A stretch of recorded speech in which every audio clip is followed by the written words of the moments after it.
Good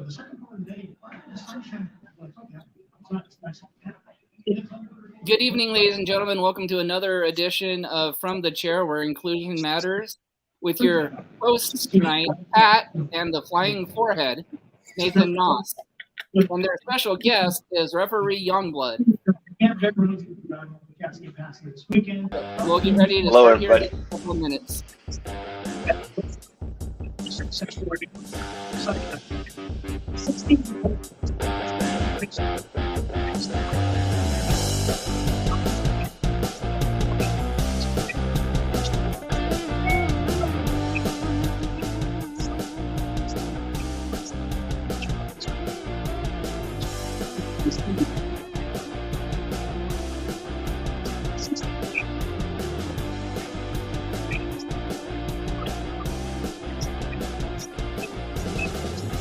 Again, tonight they're interviewing referee Youngblood.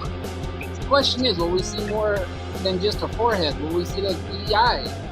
He says he's shaved day, but nobody knows. So, I don't know. We'll see.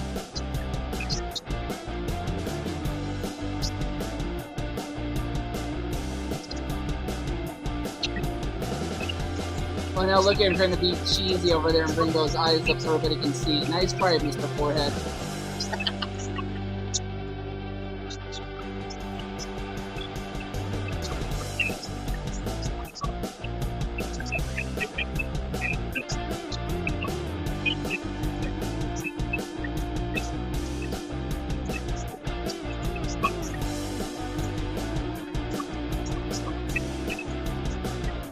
All right, enough of the intro. We'll start in 30 seconds. Our forehead's getting cranky.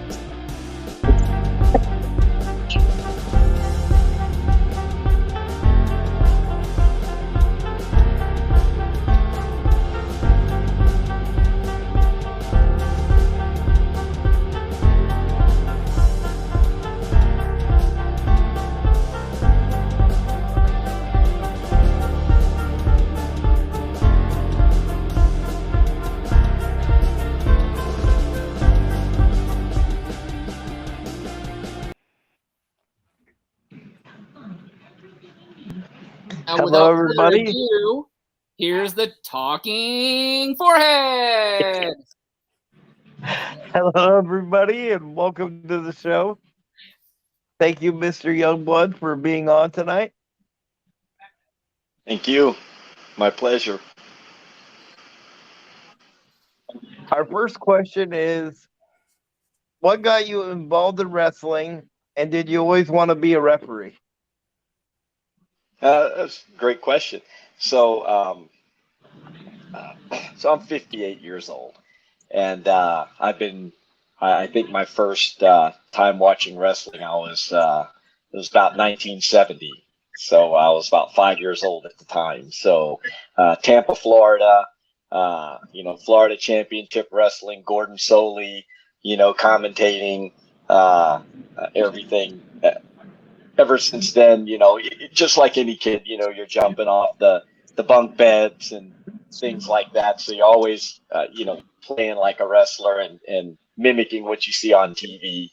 And I just always fell in love with it and always enjoyed watching it and everything. And as a kid, I always played, about like being a wrestler.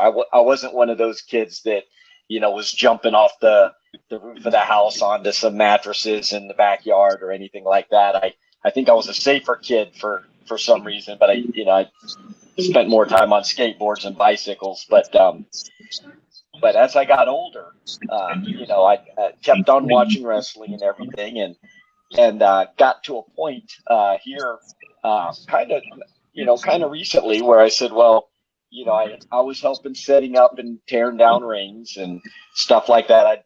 Buying tickets here locally to go watch matches and get there early, help set up the ring, try to learn how everything's put together from the ground up, and tear down after the show and things like that. And I started thinking to myself, well, I'd like to get in the ring there. And, at my age, I said, well, to just start as a wrestler, I'd probably, get carried out on the first match, for real. So I said I could referee though. I've been watching for 50 plus years.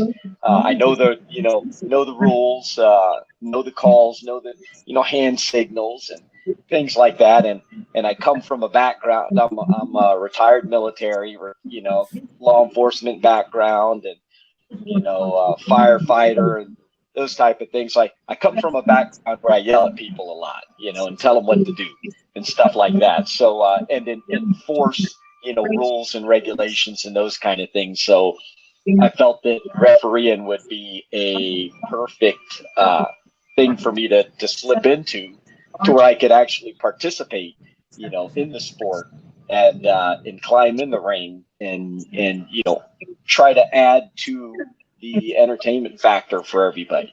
I've been kind of hit the ground running and been loving it ever since. It's causing quite the chaos. Celebrity public figures broke. What is the biggest overlap between being a referee and a performer? I think they go kind of hand in hand, and the reason why is the other night you had Tony Flanagan on here, and he talked about it about referee stays out of the spotlight. We enforce the rules and regulations, but we try to stay out of the spotlight. And what we do is we try to help the fans connect to what's going on inside the ring. And sometimes, like you said, if you notice that if the fans aren't into it, well, then you kind of up your performance a little bit and try to get them more involved, try to get the fans more involved. And sometimes that might be from being a little more animated. Sometimes that might mean, kind of making eye contact with somebody in the audience, or something like that, or some other method. So I think there's a connection, like you said, an overlap with refereeing and performing, because when you climb in there, you're climbing onto a stage, and that stage is in front of people that are there that have paid to come and be entertained. And again, as a referee, we're not the entertainer on the stage. The wrestlers are. Our job is to stay out of the way in the background, but enforce the rules, enforce the regulations, and to try to help make that connection between the person in the audience, the fan that's watching, and with what's going on in the ring. Try to draw them into the action so they feel like they're part of it. And we want to say welcome to our viewers today. Please tell us where you guys are listening or watching, and feel free to ask questions in the comments. And just so everybody knows, I'm in Northeast. I was going to say I'm in Northeast Tennessee. So anybody watching from the Northeast Tennessee area and North Carolina area and stuff, just holler. What is the craziest thing you've seen as a referee? I think the craziest thing I've seen as a referee sometimes comes from the fans themselves. And I think because the fans can be unpredictable, and it ranges from the person that's just sitting there very docile and watching the match, to the person that's on their feet screaming and yelling and trying to get past the little past the gate or past the little fence that would probably climb in the ring if they could, So I think the craziest thing I've seen has got to be, when the fans get so excited and so into what they're watching that, sometimes it may be taken a little bit too far and get a little bit too involved. So, I think that's probably the craziest thing I've seen is just interactions between some interactions that would happen between the fans and the wrestlers themselves, to include people, trying to get into the ring themselves. I've actually seen that firsthand, so Yeah. I know what you're talking about. It's not something you're always prepared for when you turn around and you see somebody trying to come right at you, and as a referee, and walking, I've been silly stringed as a referee before, so you see that happen to the wrestlers and stuff, but not as much to the referees. So, that was kind of surprising. It was funny. It was funny, but it was kind of surprising that I'm like, hey, I'm the referee here, So, but it was fun. That's part of what I love about it. What is the best and worst gimmick match you have ever been involved in? It's kind of hard to say. So I've been watching for 50 plus years, but I've been refereeing right now for probably a little over 6 months. So my actual in-ring time has been kind of short, especially when compared to somebody like Tony Flanagan that was on the other night, and I think he said he'd been refereeing for about 25 plus years. So I kind of base a lot of my experience, I guess. It's kind of like the Days of Thunder when they asked Tom Cruise about his experience in his training in NASCAR, and he talked about he got his training from watching ESPN. And he talked about it, and they all laughed. And he said, "Well, the coverage is excellent, and you'd be surprised how much you can pick up." And I think it's kind of been like that with me, because I've had people tell me it looks like I've been refereeing for years, and they ask me how long I've been refereeing, and when I tell them the amount of time, they're kind of thrown aback.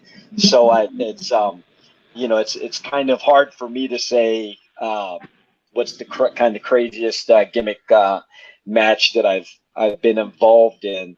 I haven't really been involved in anyone that was too crazy or anything like that up to this point. Okay, I have kind of a follow-up to that one then. Is Sure. there one that you're like looking forward to being in that maybe you saw when you were watching that you're like, man, that would be a fun one to... That's a great question. I'm kind of open to anything, and I always love, as a referee, to be brought into the action. Our job is to stand back and watch and look intently and laser focus into what's going on, and check to see if somebody's being choked, or check to see if there's an illegal hold going on, or scratching of the eyes or pulling of the hair, those kind of things. But, I like, when, referee takes a bump every now and then. I like when that happens, because it kind of helps us connect, I think, as well, a little bit more with the wrestlers and a little bit more with the fans. So I'm pretty much open for anything, that they'd like to include us in, So I'm kind of excited every time I show up, what's going to happen tonight. So that's kind of how it is. Did you ever have to get assertive when it's with wrestlers when it was time to go home? So like when it was time for the match to end? So as a referee, you get assertive with the wrestlers at times, and sometimes it goes over well. Most of the time it goes over well, but sometimes it doesn't. But whenever we had to take a match home, I've always, they're very professional in the ring, which has been very very refreshing to see. If I tell them, hey, let's take it home, time to take it home, then usually they do, there's no, what do you mean? There's no, any back talk or any funny looks or anything like that. It's usually they know if they're getting, if I'm telling them it's time to take it home, then hey, it's time to take it home for a myriad of reasons. So I've always had been lucky enough to have the wrestlers always cooperate, pretty well. I've had issues where they get in your face and they say different things, but it's it's a very intense sport, so that's to be expected. But I haven't had any issues. I've had good experiences where when it was time to take it home, they did so without any problems. What was your favorite promotion you have worked for? I'm sorry, what was the favorite Promotion you have what was worked my for? favorite promote? So I've worked for a couple here, and I think the first one I need to talk about is and I wrote some of the stuff down, you know, uh, just so I'd have it handy. But I think the first one I need to talk about is Iconic Championship Wrestling, and these are indie promotions that are up here in Northeast Tennessee area and western part of North Carolina. But Iconic Championship Wrestling, ICW, they operate kind of in the Elizabeth and Johnson City area of Tennessee up here, and they're the ones that gave me my break. Uh, they I had one of the fellow wrestlers there. Uh, his name was Austin Cox. I got to know him through buying a ticket and being a fan and setting up and tearing down. And I discussed to him with him about getting in the ring and being a referee. And he had talked to the promoters with the ICW and worked it out to where on some of the practice before they opened up the doors, I got in there and I refereed. And when I climbed out of the ring, it was one of those situations where they said, "So how long you been refereeing?" And I said, at that time, I said that's the first time I've ever stepped in the ring. And they told me that it looked like I've been reffing for a couple of years, and that's how I started. So I'd have to definitely give a shout out for ICW and a couple other promotions that are in this area that I work with that I love working with. There's Wrestling All Star Promotions, WASP is what, WASP.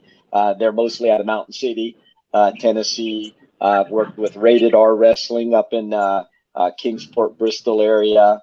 One of my recent ones here, See No Evil Wrestling, out in the western part of North Carolina. They were fantastic, and I've got several shows with them coming up as well. And then we have Beside the Ring wrestling promotion, and of course you'll probably know this one, School of Morton. So with Ricky Morton's school out in Chuckey, Tennessee. So I've been very lucky to be able to have these promotions and schools and stuff work with me and allow me to referee for them. And there's also like Net Pro school up in Kingsport as well that I'm actually lining up to. I've got a lot on my plate right now with EMT training and some other stuff, but once that finishes, I'm looking at actually getting technically trained from them as well. So. And what a learning tree to be working with Ricky Morton. I mean, yeah, it's a great experience. It's a fantastic crew there, and to be able to have the opportunity to referee and learn there and be experienced with these wrestlers and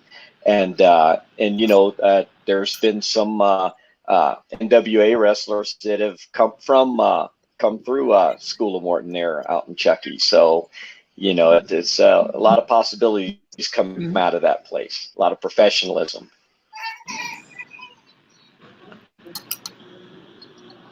who were your wrestling heroes? Uh, well, not a wrestler, but Gordon Soley, right? He was a commentator back then, and I always enjoyed watching him. But some of the wrestlers I've always liked, a lot of the old school ones. When you think of Mr. Wrestling 1 and 2, you look at Dusty Rhodes, Harley Race, Antonio Inoki from Japan, Jack and Jerry Briscoe. More recently, the ones I like, of course, I'm a big Rock fan. I'm a big Dwayne Johnson fan. Hulk Hogan, Corey, Dustin Rhodes, and wow, Jerry the King Lawler. So there's kind of several of them. Like I said, a lot of them are old school ones, and stuff like that. But yeah, there's quite a few of them out there.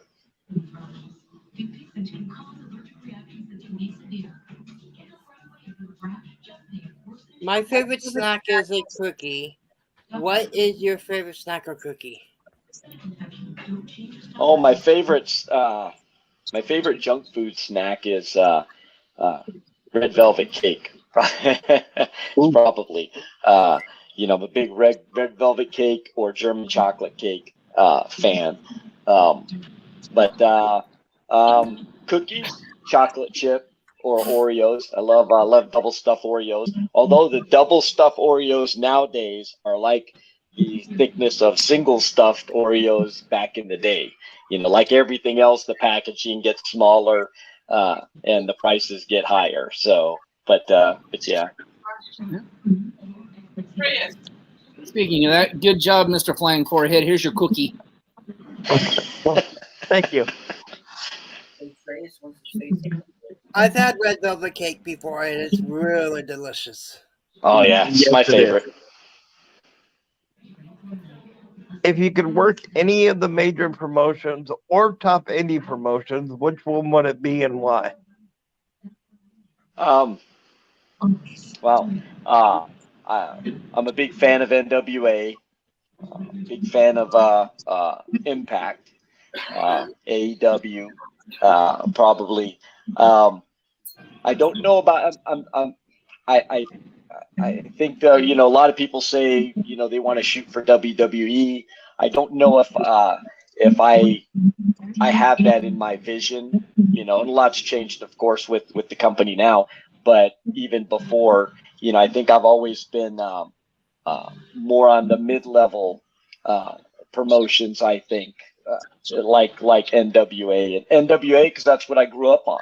Coming out of Florida, Tampa, Florida, when I was a kid. And then nowadays it's a lot of Impact and AEW type of venues and stuff like that. So I mean, we've got WrestleCade coming up in November. Which is not a wrestling company, but it's a big wrestling convention event. It would be fantastic to referee a match at WrestleCade. Just because of the amount of attention it gets and the level that's at. I agree.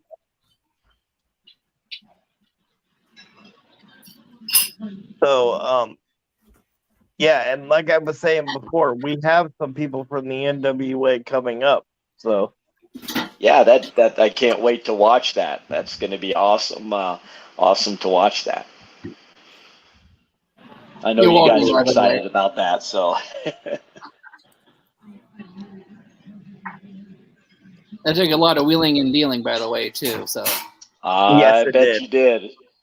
I bet there was a lot of wheeling and dealing to line that up. So, but that's awesome. That's great. You guys have, it's a, you talk about like kind of being a new podcast and everything like that. But like I said, when I go to your page, you guys look like you have, interviews lined up for quite some time. So I'm, definitely props to you guys for doing such a fantastic job.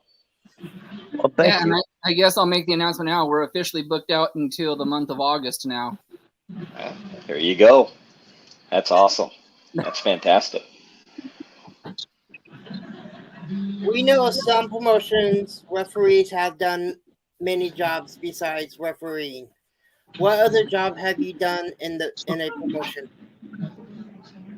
So I think for me, set and tear down, which is, quite common with a lot of people.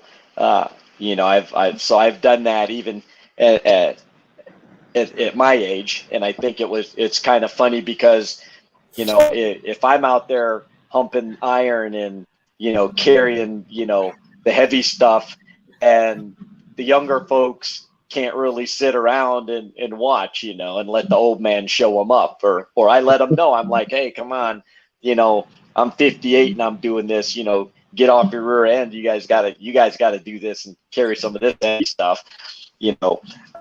So I've done quite a bit of that, although a lot of my setting up and tearing down has down, you know.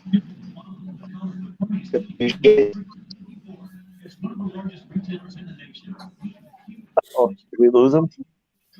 Oh, Oh, there we I go. think he's back.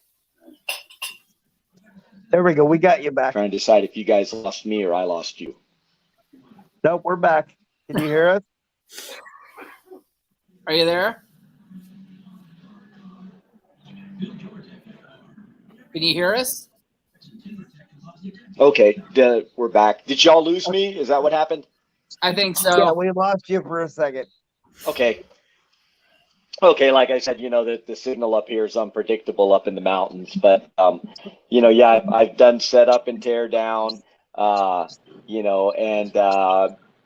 running food and drink for the wrestlers in the back. They can't always come out when the referees can, So it's a lot of it is referees' jobs to take care of the wrestlers too. Help do what you got to do to make that show come off well and make sure that everybody's taken care of. And it could even include things like that. Hey, run out and hey, can you fill my water bottle for my hair, so I can spray my hair down, things like that. But it's because I have access to be able to do stuff as a referee that the wrestlers don't, during the shows and stuff like that. So a lot of it's just courtesy and helping each other out, So I also, I carry a trauma kit with me every match, So I recently splinted a broken wrist at a practice before a match happened. One of the wrestlers, while he was practicing, ended up breaking his wrist. So splinted his wrist and ran him to the ER. And then dropped him off at the ER, came back to the match and wrestled, or not wrestled, I'm sorry, but refereed several matches, bam, bam, bam, right after. So, and he ended up okay. He did break his wrist, but it's in a cast and he's out for a couple weeks, but he'll be back. He's fine. Yeah, it's funny you said tearing down the ring and people like saying, well, I better do this now because somebody else is doing it. In Oregon, I got a chance to help carry in one of the ring posts, and I was in my electric wheelchair. And so, like Wow. a lot of the guys, when they put the heavier part on the back part of my wheelchair, and I was kind of in the middle, and there was somebody in the front and somebody in the back. But man, the looks on those guys' faces when they saw a wheelchair driving through there with a ring post hanging off, Yeah, it's funny. That's funny, but you know what? You become creative, don't you? Yep. You become Hey, it creative got on me how involved you do and it got things. me in the show. So, I mean, Exactly. Exactly. That it makes you part of the show. You have some of your blood, sweat, and tears set in that ring as well, like everybody else does. that's right. What championship matches, if any, have you gotten to referee, and for what promotion was it for?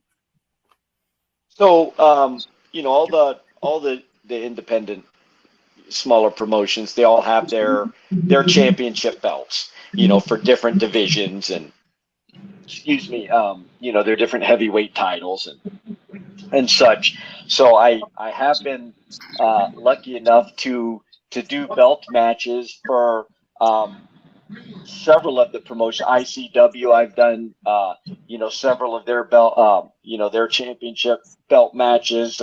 I just most recently did one for WASP, in which it involved two brothers going against each other.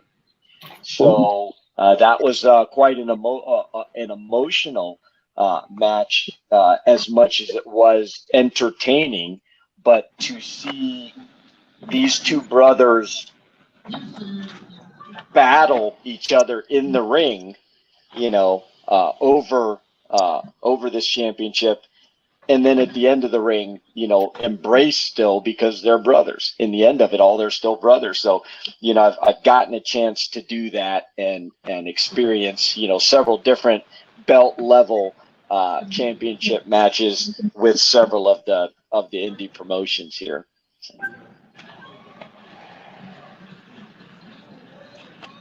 Can you give us a list of your top 5 referees of all time?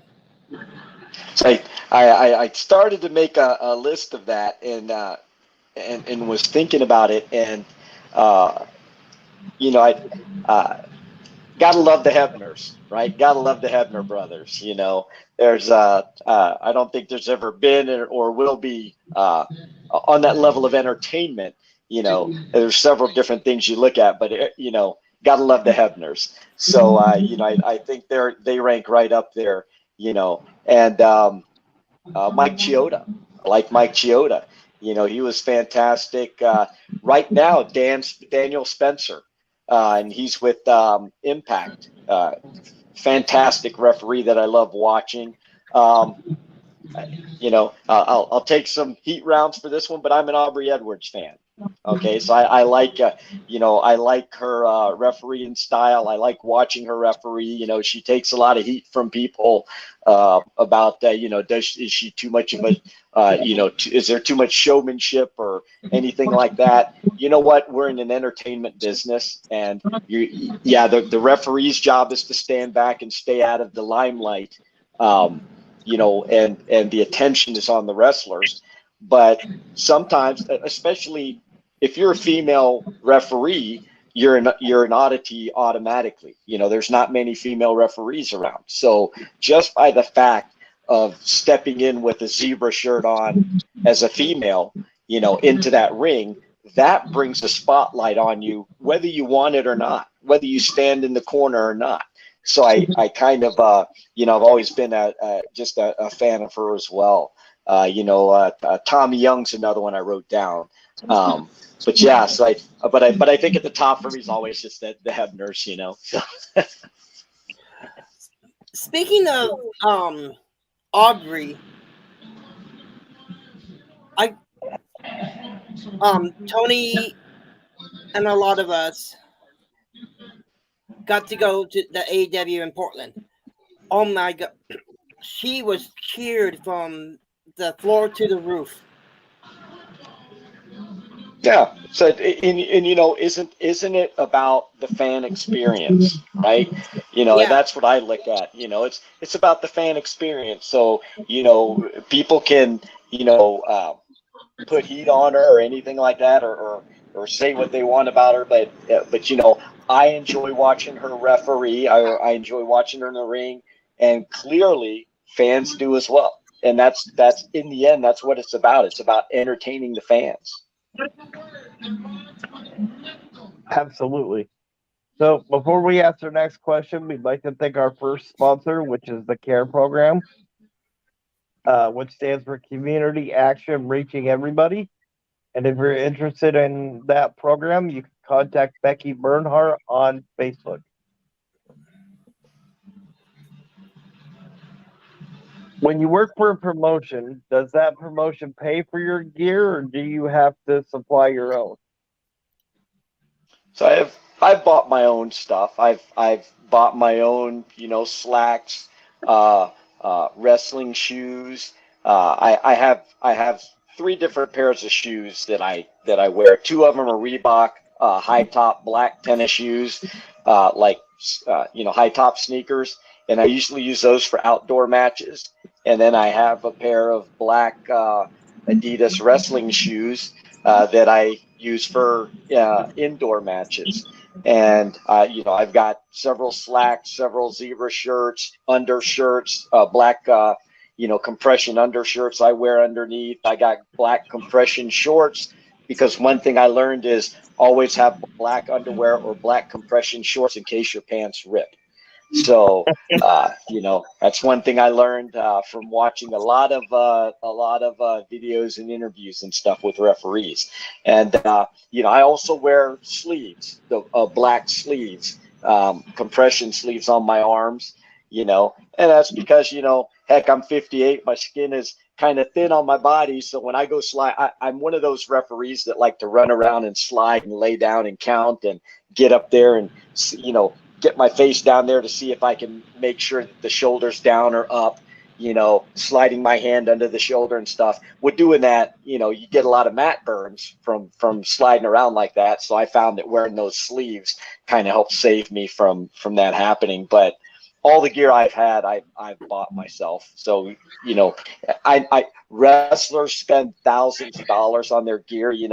As a referee, I've probably spent a couple $100 easy, which doesn't compare to what wrestlers spend, for their stuff. But I've bought everything myself. I don't know of any, unless you have a promotion where you wear a special shirt, like Tony had talked about the other day, that he had worked for some of the promotions he worked for. You wear a different type of shirt other than the regular zebra one.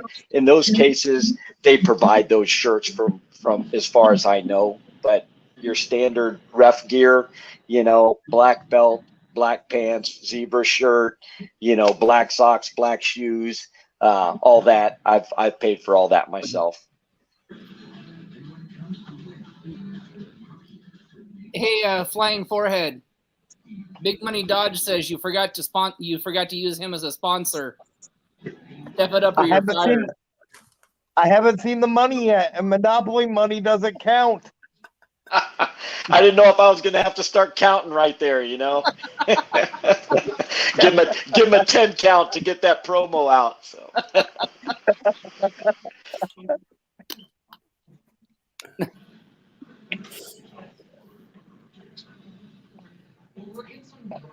All right, so who's getting his question? Let's go.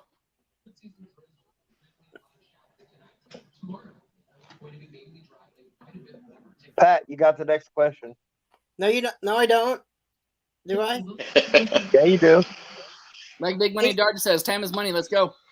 In your opinion, what was the worst guest referee in wrestling history?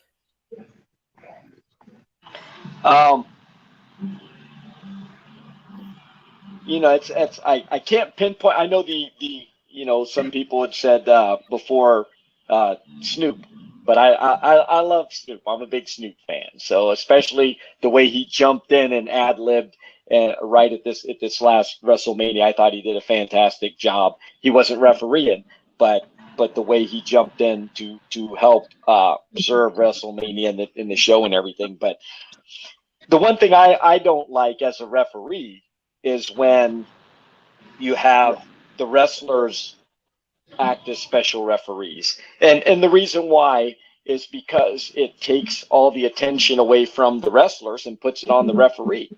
So, that's probably, there's not like a worst or anything like that I can think of. It's just when they do that, on any level promotion, whether it's the WWE all the way down to your local independent circuit, whenever they use one of the wrestlers. Now there's a lot of wrestlers that were referees that came up as referees, and there's a lot of referees that used to be wrestlers. And that's not what I'm talking about. I'm more talking about when you take an active wrestler and put them in as a referee, for a match or for a show or, for some kind of special referee type of thing. And I know there's purposes for why they do that and stuff. But to me personally, just look at that and I say, well, I don't take it as an affront or nothing, but I look at it and I say, well, all the attention's on the referee now. It's not on the wrestlers where the attention should be. So that's kind of how I look at it. But You know, it's my 2 cents from an old man that's been a fan for a long time.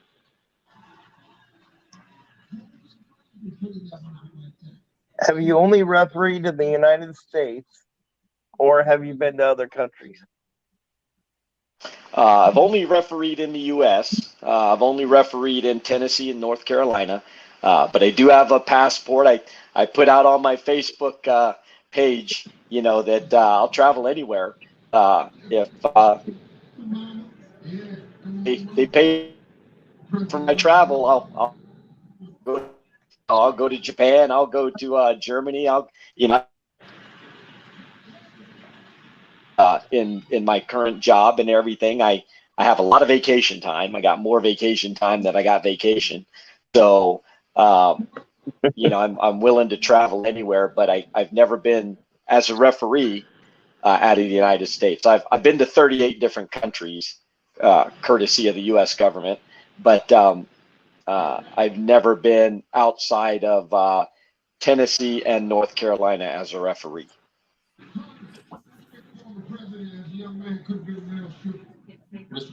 Which is the most difficult match to referee? Singles, tag team, trios, or a match with people on the outside, like managers? So I think it's probably a mix. One of them is when you have support people on the outside, like managers and you know, entourage and stuff like that, because you never know what they're going to do, but you always know it's not going to be good. So whether it's going to be grabbing my foot if I'm up against the rope and tripping me, or pulling me off of while I'm trying to do a 3 count, or you know, trying to distract me or something like that.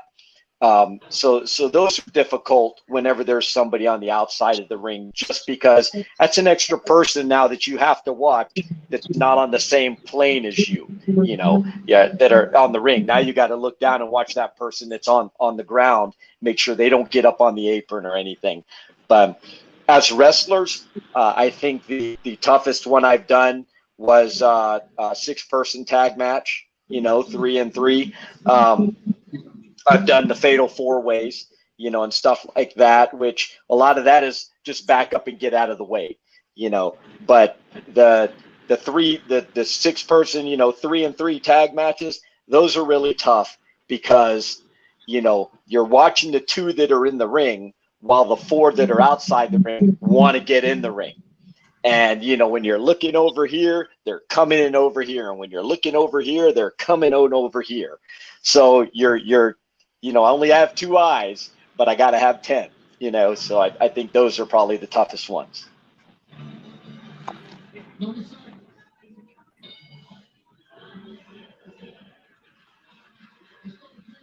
If you, let's see, can you give us a list of your top 5 wrestlers of all time? So top 5 of all time, I've loved, always liked Antonio Inoki, Dusty Rhodes, Jack and Jerry Briscoe. Entertainment-wise, Ric Flair, you know, he's got a pattern, you know, what he does, but entertainment-wise, that guy could cut a promo, you know, and he's still doing it today at what, 73 or something like that. Bret Hart, you know, Bret the Hitman Hart, The Rock, I think. So those are kind of my top favorites, you know. That might have been more than 5, but No, that's fine. If you were not, were you saying something, Tony? No. No, go ahead, Pat. Yeah, if you were not a referee, what other profession would you want to be doing? Okay. so I work full time. I'm retired. You know, I retired from the Army. Did 20 years in the Army, and I work as a federal civilian, and I'll be retired from that in a couple of years. So It's a good question. My brother, I come from a family of pilots. I always thought flying was interesting, and I've flown a little when I've gone with them. But my brother's a pilot. So I always thought that was interesting. But I love what I do in my regular job, which is I'm an investigator. So I'm living the dream as an investigator, I guess you could say. It's taken me all over the when I talk about being in 38 different countries. That was doing stuff with either working VIP protection with the government or doing investigations with the government. So I've been living the dream doing that. So now I'm living the dream being a referee as well on top of it. So I life's been good for me. You know what just Joe Walsh says, life's been good to me so far. That is what he says. If you could have a dream match to referee, what type of match would it be and who would be involved?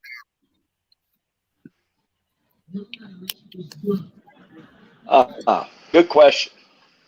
Who I'd like to see wrestle is nowadays Roman Reigns and The Rock. I'd like to see the two of them in the ring. And I would love that. That'd be the match I would love to referee. And of course, I would love to have The Rock win that match. But that I think would be my current day match. There's a lot of old time wrestlers when you look back, like Harley Race and these kind of guys, that it would be, as an adult, I would love to see these people wrestle. Where I watched them as a child. I watched them when you don't really have the appreciation for the art of wrestling that you do as an adult. So you're just thoroughly entertained as a child, but as an adult, you see the science behind it and the art of it. So I would love to be able to see some of these old time wrestlers come back, but I think my dream match nowadays in the most recent times would be putting Roman Reigns in there with The Rock.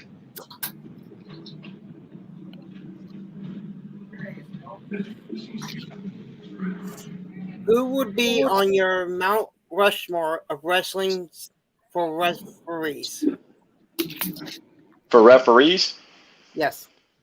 Of course, the Hebners, so that's two right there, and let me look at my list here. I was talking about my favorites here, but of course, Earl and Dave Hebner would be there. I think maybe Tommy Young, and you know what, for the sheer entertainment and what the fans love, I would put Aubrey Edwards up there.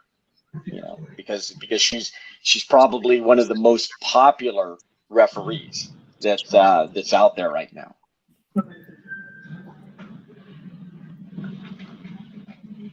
What training is involved to become a referee? So there's a lot of wrestling schools, and there's some wrestling schools that actually have referee programs in them, and excuse me for 1 second. There's a lot of different ways that referees train. I think a lot of times it's sink or swim. You learn as you go. You're thrown in the ring, and then as you progress through, everything you do wrong is pointed out to you so that you can learn from it and figure out how to do it better, and then you converse with other referees and learn how they do things and how to do it better. But I'd spoken earlier about once my schedule clears up a little bit, to kind of backtrack a little bit and get some technical training and in the art of refereeing, and that's one of the things I want to do. I've got several matches under my belt that I've refereed and stuff like that, but it's kind of like we say, I'm a biker. So it's kind of like, when you talk to someone that says they've been riding for 20, 30, 40 years, and we say, well, what does that mean? Well, it means I've been riding for 1 year and I've got, 39 years of making the same mistake over and over again. So I think technical training is important. Making sure you know the rules, which can differ from promotion to promotion. Making sure that your pace count is good, because there's a pace that you count your 1, 2, 3. There's a pace that you count your 5 count. There's a pace that you count your 10 count. Do you check, training like checking under the shoulders to make sure that is it on the mat or is it up? Because like we always say, if the shoulder comes up this much, that's up. But if I'm counting the 3 and you were supposed to kick out at 2, you don't kick out, and my hand comes down and that hits that mat on that 3. Guess what? That's a 3 count. That's on you, buddy, not me. So. I think that technical training is important, but I think a lot of the training that's out there right now is the sink or swim style. You learn as you go, because there's more wrestling training than there is referee training. So a lot of the referee training becomes you referee the training matches that the wrestlers are doing, and the trainers watch you as they're watching the wrestlers. And they say, hey, don't get too close, or hey, get closer, or hey, watch out, you're in the way when you can't be in the way when they throw somebody into the ropes, or they're going from one turnbuckle to the other. Stand back and make sure you're out of the way, or stand at an angle so if they throw their opponent, those legs don't come up and hit you, and those kind of things. So I think a lot of the training is done that way. But I have seen some schools like School of Morton, like NetPro, that have training specifically designed for referees as well.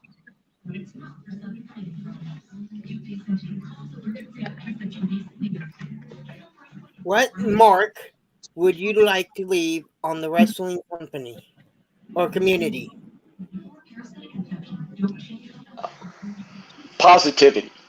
You say that at the beginning of your show, you talk about inclusion and inclusivity and stuff. Wrestling is a family of misfits. Outcasts, misfits, people that the general public doesn't understand. Why are you getting in a ring and throwing each other around and beating on each other and picking each other up and slamming each other on the mat? And what do you get out of that? And a lot of people don't understand that. So I think the mark I would want to leave on the profession as a whole is inclusivity. As a referee, it's fairness. I shake hands with the faces. I shake hands with the heels, because I'm a right down the middle person. So I call it down the middle. You hold out your hand, I'll shake it. Doesn't mean I'm your buddy. Doesn't mean I'm on your side. It just means that you extended a courtesy to me and I accepted it. So I kind of as a referee, I think that's what referees should do and stick to, is calling it down the middle, not being swayed by either way. But on the big picture, I think it's inclusivity. We accept everybody, no matter what, no matter what your race, color, creed, orientation, beliefs, religions, physical disabilities. There's wrestlers with one leg. There's we, no matter what your thing is that might set you different from anybody else, we have a spot for you in wrestling. There's a place for you. It may not be in the ring, but there's a place for you in the family. So that's what I like about it. And I think that's the mark I'd like to leave. Absolutely. And that's another thing that I felt firsthand at that training school I mentioned earlier.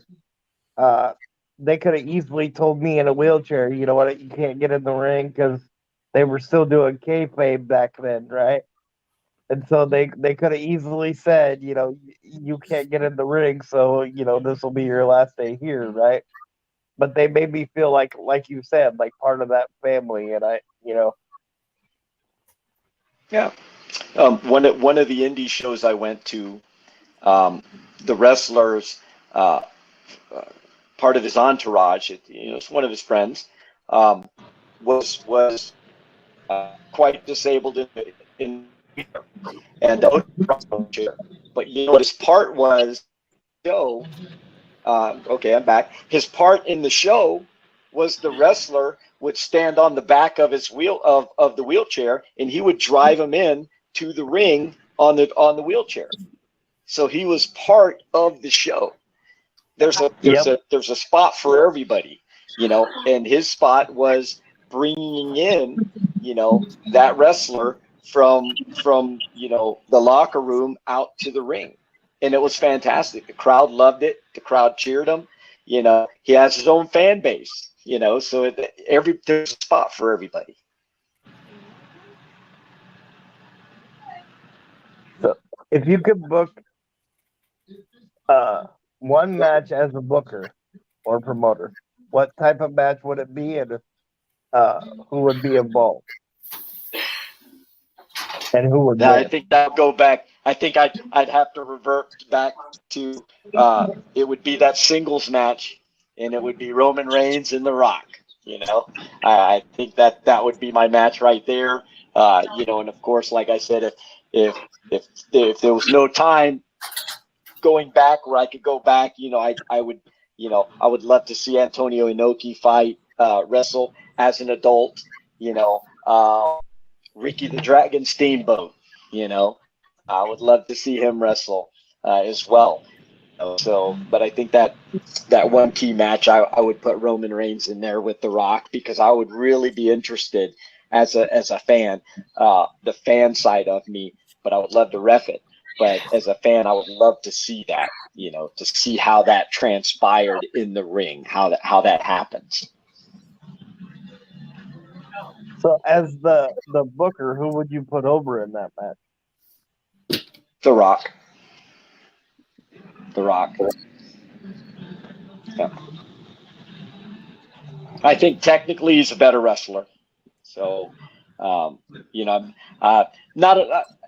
Roman Reigns does exactly what he's supposed to do in the ring, and does what he does to the fans like he's supposed to. But when I always look at Roman Reigns, I'm like, has he ever won a match that didn't involve outside interference?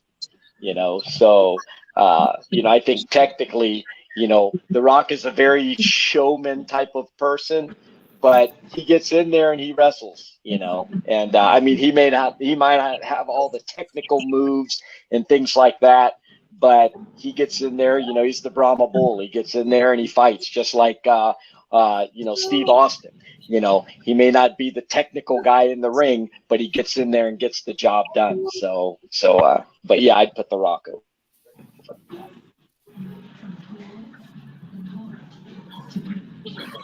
In your opinion, who is the better wrestler turned actor?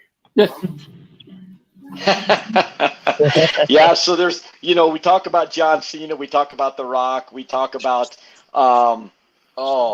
there's been so many wrestlers now, and especially, thank you to WWE for having the WWE production and everything like that, because, there was a time when you were a wrestler, when that wrestling career was over, that was it for you.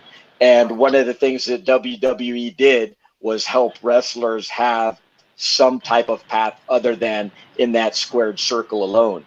But I think just on the sheer entertainment factor, volume, those kind of things, I think Dwayne Johnson, I think his career really took off, and he has far surpassed as an actor. He has far surpassed, I believe, what he's ever done in the ring, and I think what he's done in the ring's amazing. But I think he's far surpassed that, and he's just probably one of the most sought after, wrestlers turned actors, today. So. And we'd like to take this moment to thank Bruce Bickles Painting for sponsoring this podcast for all your painting needs and for your lead removal. To look him up, you can find him on Andy's. And again, Big Money Dodge says, "How dare you? You're supposed to mention him." Again, Monopoly money doesn't work, brother. Come on now. You got to give me some real money, not that big money you showed on the other podcast. Got to have the Benjis, right? Big Money, I got your back. So I'll hold off on my standing 10 count then.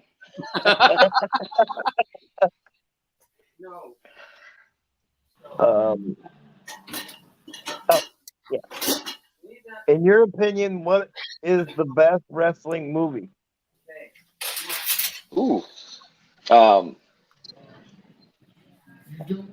It's a good, so best wrestling movie as far as movie about wrestling.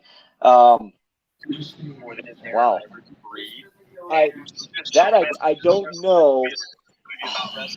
I don't tend to watch too many movies about wrestling because they kind of, when you're involved with wrestling and you're a big fan of wrestling and the technical side of it and the science behind it and stuff, you end up watching movies and pointing out everything that's wrong with it, and then you go, oh, well, that's ridiculous, or something like that. So I'm not a big fan of movies about wrestling, if that makes sense. So I'm not really a big watcher of those type of movies.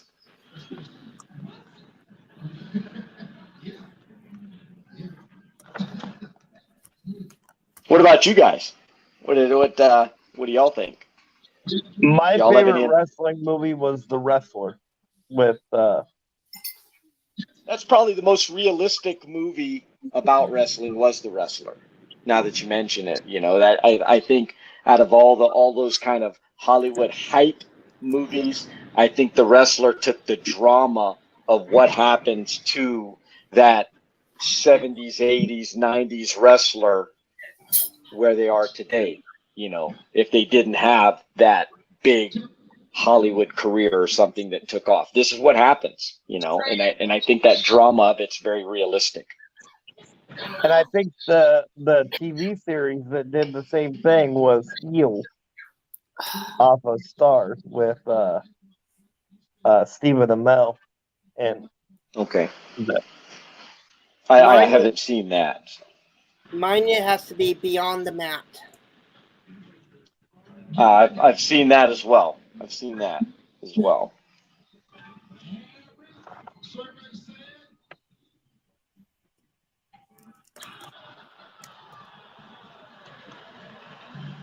In your opinion, who are your top 5 tag teams of all time? Well, Jack and Jerry Briscoe, Mr. Wrestling 1 and 2. Now, Ric Flair used to tag team with Greg Valentine, right? Greg the Hammer Valentine. Was that with Ric Flair? Okay. Yep. Yeah. I thought so. I thought I'm getting kind of old, my memory, but I thought so. Let me see who else I was looking at in my notes and stuff.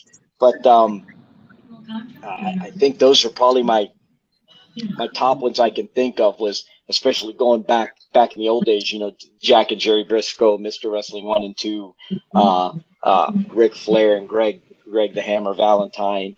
On a bigger scale,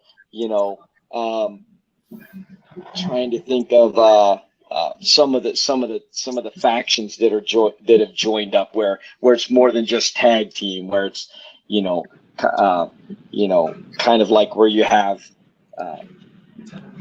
more. I'm trying to think of the word, kind of escapes me, but you have, like with Roman Reigns, you have the Usos and but just such a tremendous wrestling family. Actually, when you think of how big that wrestling family is, you know, and how everybody is related. That's one big family there. That is, it's incredible.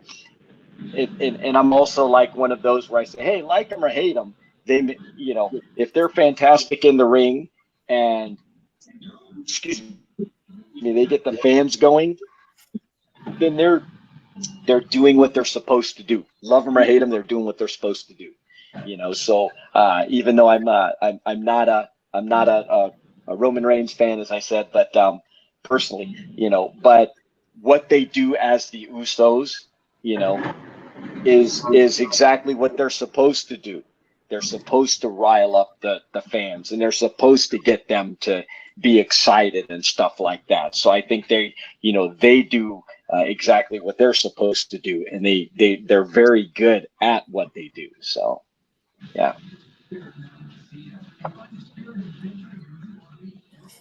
Is it hard for you as a referee to watch a wrestling match and not pick it apart? I think so. Sometimes, you know, sometimes I just watch as a fan, just for the entertainment factor. But what I noticed about myself is where I used to watch the wrestlers wrestle, you know, now I watch the referees referee, and I see, and I do pick up apart. I'm like, hey, you know, the guy is climbing up on the ropes. Why are you standing there just looking at him? At least, you know, tell him to get off the ropes. Tell him to, you know, hey, come off the ropes, come off the ropes, come off. Okay, fine. 1, 2, you know, but you'll see them, you know, some of the refs will just stand there. Or my big pet peeve is this, where they just stand there and they look disinterested, you know, and I'm like, get in there, move around, you know, you can't see by standing there like this. So I do pick them apart, you know, and I am in no way, you know, a professional. You know, I'm a professional wrestling referee on the independent circuit, but you know, there are people that are far more experienced and know far more than I do. But I kind of look at it as both someone that's in the ring doing it and someone that's been watching for 53 years as a wrestling fan, you know. But I do find myself picking them apart where, and it's especially when they're not doing something like hey, the person's climbing out of the ring, you know, tell them to get back in the ring. That's your job, ref, you know, or they're climbing up on the turnbuckle and they're getting up. Tell them to get off of the corner. That's your job. Or, you know, you got them in the corner and you count to 5 and they don't separate. Well, guess what, ref? You got to get in there and separate them. You got to do something. You got 2 choices: pull them apart or disqualify them. You know, do something. Don't just stand there and look at them. You know, so it's you got to be active as a referee. So yeah, I do find myself, you know, picking them apart. Just like I'm sure that when I'm in there refereeing, you know, they're out there picking me apart and telling, you know, and figuring out everything I'm not doing, you know, the way they think I should do it, or I'm doing it. I could be doing it wrong. You know, I make mistakes like everybody else, and like I tell people, you know, I said I'm not blind, but I only got 2 eyes, so I can only call what I can see.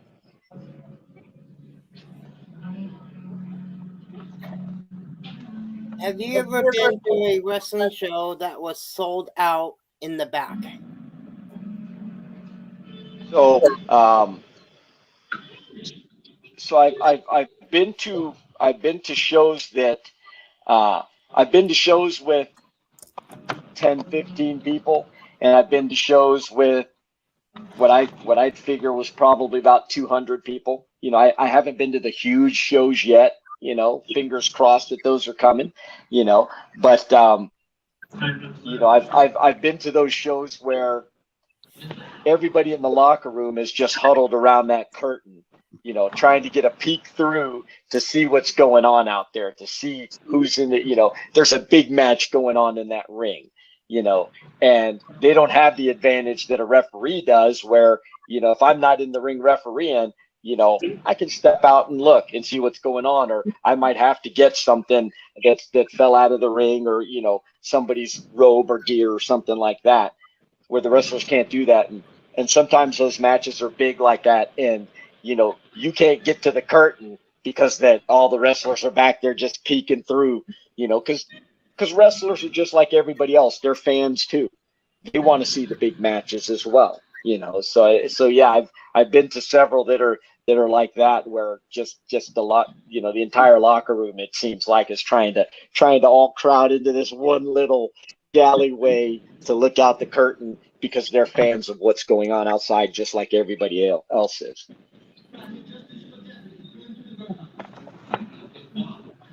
We all know there's pranks or ribs done in wrestling all the time. Have you ever done one, or has anyone done one on you? And if so, who?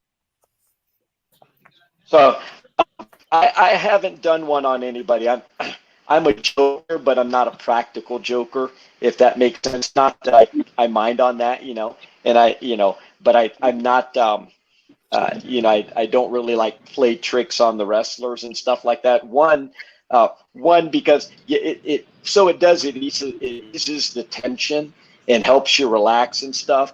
But a lot of times, you know, those wrestlers got a lot going on in their mind, so I don't mess with them. You know, let them do what they need to do, and if they start joking around, then I'll jump in there and joke around. But if they're intense in something and they're thinking about something and they've got their match in their head and they're trying to, you know, work it out and everything, then I just kind of, I give them the room they need. And most of my communication with them is, you know, if I'm refereeing their match, then I'll talk to them and everything like that. But you know, I don't. They play jokes on each other all the time. You know, especially, you know, they do ribs on each other all the time and everything. But as far as me, I kind of give them that space. And I shouldn't say this because now they're all going to do it, but I haven't had any ribs played on, you know, on me. So, you know, but like I said, now if they're watching, that's going to be the next thing that's going to happen, is I'm an open target. But that'll be a follow-up interview for you. When you're traveling from show to show, do you prefer to travel alone or with another wrestler or referee? So I sometimes I'll travel with another referee that works same shows with me and stuff like that. But other than that, normally I'll travel by myself.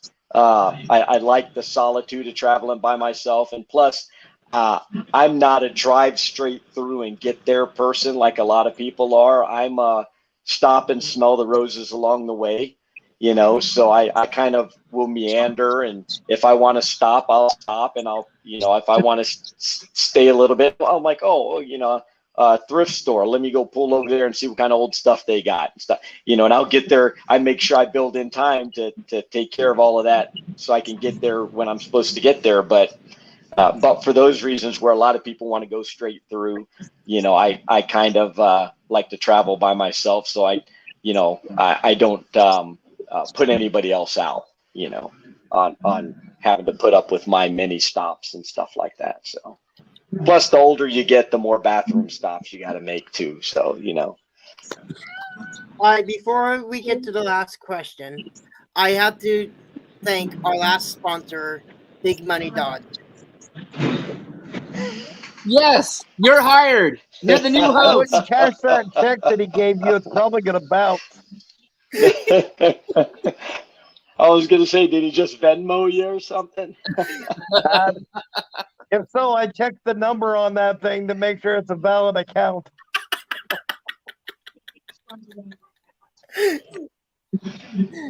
When you're not at a show, what do you do to relax?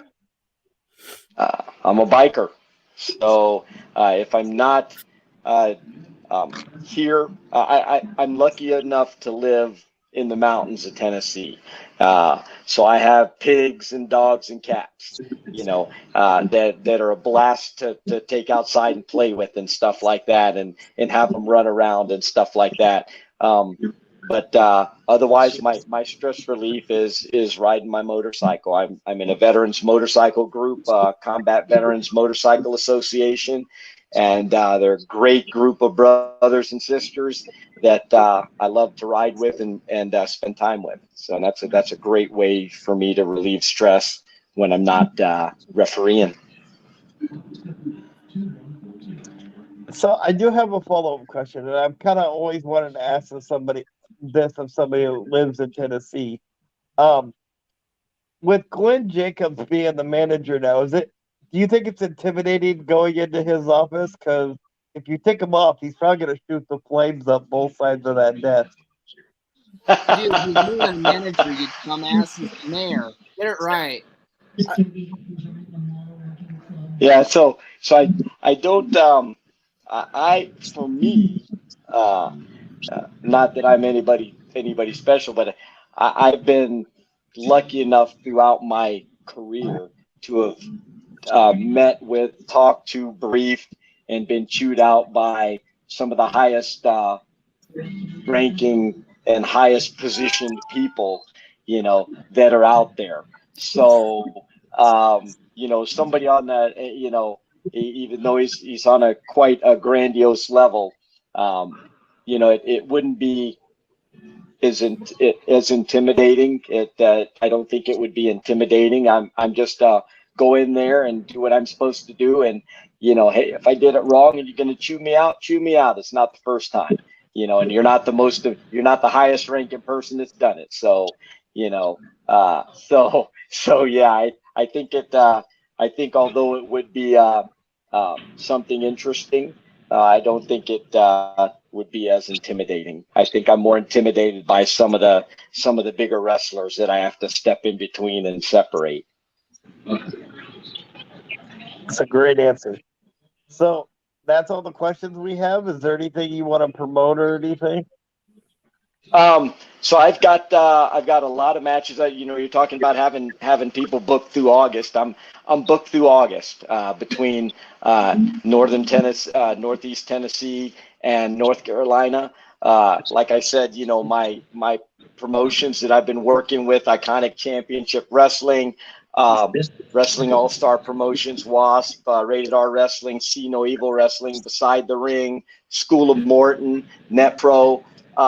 These are all exciting places that are giving independent wrestlers and referees and other people that want to participate a chance to do so, which is incredible.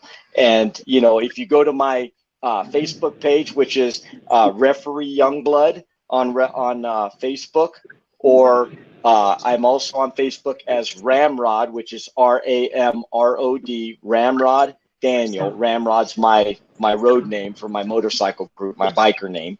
But if you go to either one of those, you'll be able to pull up my bookings.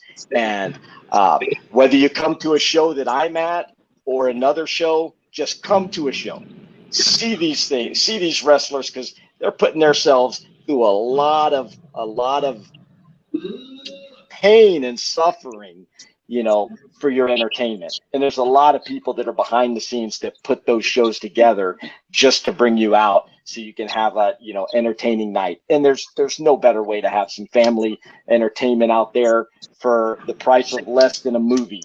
So, that's it. Come on out. And podcasts like yours that get these words out and give people like me a chance to be seen and talk and be interviewed. Thank you for doing that. Thank you so much. I appreciate it. No problem, man. Thank you for being on tonight. I got one last thing. You mentioned that you were in the Army, and I want to thank you for your service. Oh, thank you. Thank you for allowing me to serve. It's an honor for me to be able to serve, to, do that. It's an honor for me to be able to do that. Thank you. You're welcome. Well, with that you're being welcome said, back anytime. So thank you. I look forward to coming back again when the next spot opens up.